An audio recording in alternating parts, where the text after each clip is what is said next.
What's up, college football fans, Clemson Tiger fans, Fayetteville State University Bronco fans, East Carolina fans, historically black college football fans.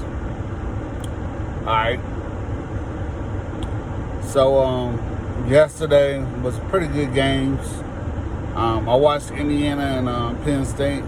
Penn State ended up winning, I think like 34-27. I watched. Indiana got a pretty good team. I think they're 7-3 now. They were 7-2 coming in the game. They got a pretty good team. See what they're gonna build on next couple of years. Who else did we have yesterday that I tuned in to see? I saw the Oklahoma Baylor game. I listened to it on the radio. I didn't really see it. I know Baylor jumped out to like 28-3.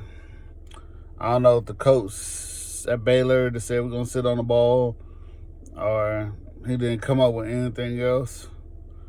But they end up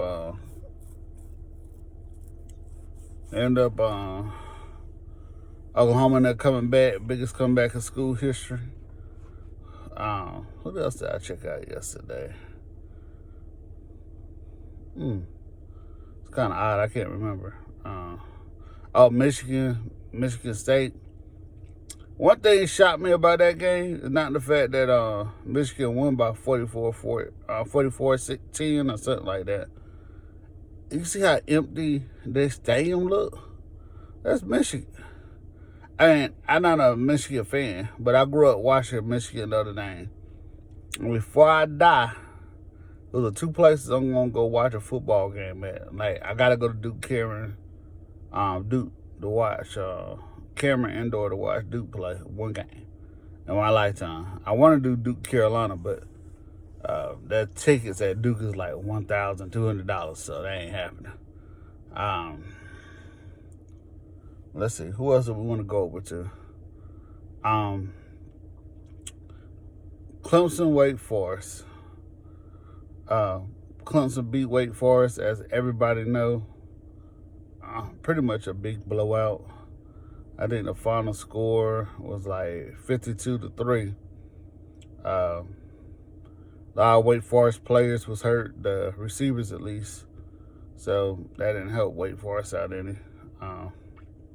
They probably would have scored like 2 or 3 more touchdowns if they would probably score 2 touchdowns. Probably wouldn't end up losing 52-17 if the receivers would have played. But I was impressed with Wake Forest defensive line. They got a lot of pressure on Clemson.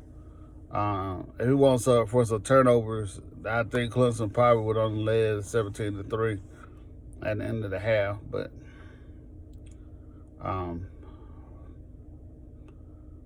Wake Forest turned over the ball a whole lot. Okay. I didn't talk about this Thursday. My Pittsburgh Steelers played the Browns. Lost 21-7. Close game. Browns got a late touchdown. The fight between Garrett, Rudolph, and Pouncey, I was kind of shocked to see Garrett act like that because, Garrett's background, he comes from a pretty good family. I think the family got some money in the oil. Educated brother. And it probably heated the moment. Can't be doing that. I don't have nothing against Garrett. I don't know. I don't know none of them players, but Garrett I don't have nothing against. He just overreacted to what happened. He should have took thought about what doing. He could have killed Mason Rudolph with that helmet, but thank God he didn't. Kids are looking at that on TV, and everybody wants to say, "Oh, Charles Barkley's not a role model," but people see how you act and copy you. So hopefully he learns his lesson not to do that, and all the other NFL players learn their lesson. Because Mason Rudolph could have really died, and Pouncey shouldn't have kicked him in the head. He was wrong too, but and Mason shouldn't have punched him in the penis. or try to rip his helmet off. But nevertheless, that shouldn't have happened. Big shout out to Bowie State University for winning the CIAA back-to-back. Good job to Fayetteville State University for hanging with them. If you know anything about historically black colleges in the 80s and 2000s and 90s, those two schools were the doormats of the CIAA. So it's good to see them doing well now. And stuff like that. Fayetteville State probably be back next year. They're a pretty good squad. Big shout out to Illinois for getting bowl eligible. I think I said it last week, but I'm proud of Lovie Smith for what he's doing out there. I hear that Illinois has some of the worst facilities there is in the country, so he doing what he can with what he got. So we'll see how he keeps building that program out there, room to growth. I see Scott Frost got an extension. No disrespect to Nebraska fans, but it's going to be hard for y'all to go back to what y'all used to be because everybody's on TV now. I said it before. We all knew that when TV expanded, you can watch Old Dominion and Charlotte on TV now. You're not just watching Nebraska, Oklahoma, Notre Dame, Michigan, USC on TV like you was back in the day. You watching everybody now. So, it's going to be hard for them to get talent in there. I know Minnesota's doing a good job at it, but it's kind of hard. I wish I would have betted on that Minnesota game last night. I ain't do no betting this week. But Minnesota lost the hour. The field goal kicker missed the extra point. I was listening to it on the radio while I was working, and seemed like they was keeping it kind of close. They had a couple of chances to win, but they didn't. Iowa was very hard to play. I mean, I think they done got Ohio State and Penn State and Michigan, but they came there, so it's not really a shocker that Iowa got them, because that's what they do. You count on that. Iowa going to get somebody of that hour when they play them and they highly ranked. I want to go back to the Clemson Wake Forest game. Carolina Jackpot, good guy. He a Gamecock fan. I got nothing bad to say about the guy. I love watching them picks of the weeks and stuff.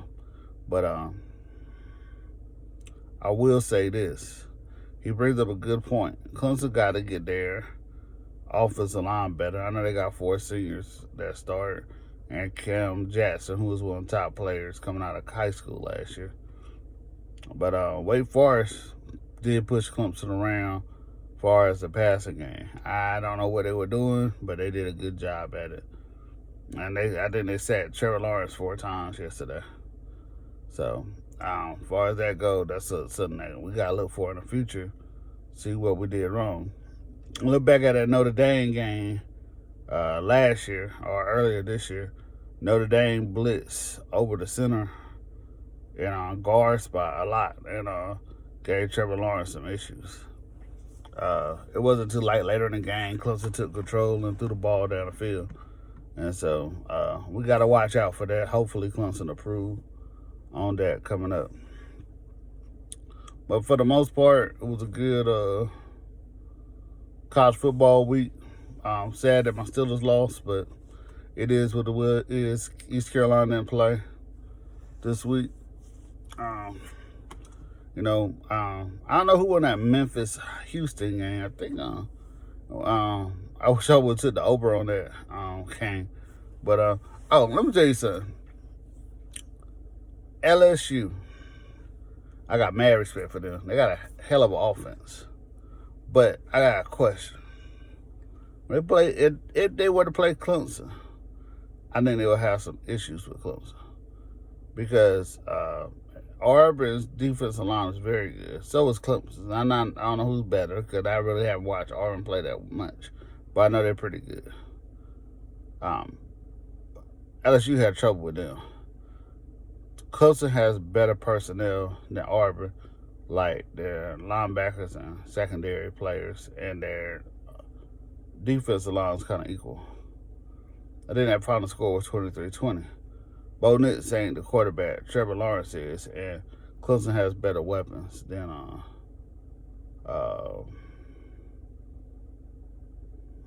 Auburn. So I would love to see Clemson play LSU in the semifinals. I think that's our better matchup than Ohio State, unless we improve our offensive line problems. But have a good day. Enjoy Sunday football.